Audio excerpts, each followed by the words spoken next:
Hüseyin'in kurban olum adına, bizlere adın mader örgetti. Viladette Cebrail emin, gahi varesini geldi terpetti. Veli bilmem Kerbela'da niye, sinesin boğazın şimre görsetti. Maadallah Allah'ın kanını töktü ehli Irak ya Resulallah.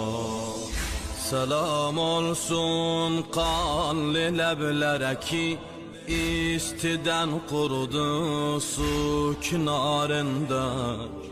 Diyerler su mehri Fatıme'di, kaldı ecnebiler ihtiyarında.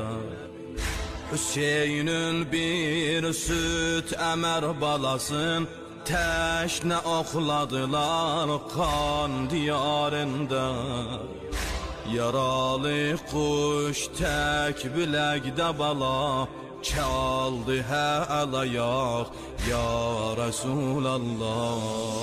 Muharrem'de kara perçem eser, sinede kızışar şialar kani. Dolan gözler Kerbela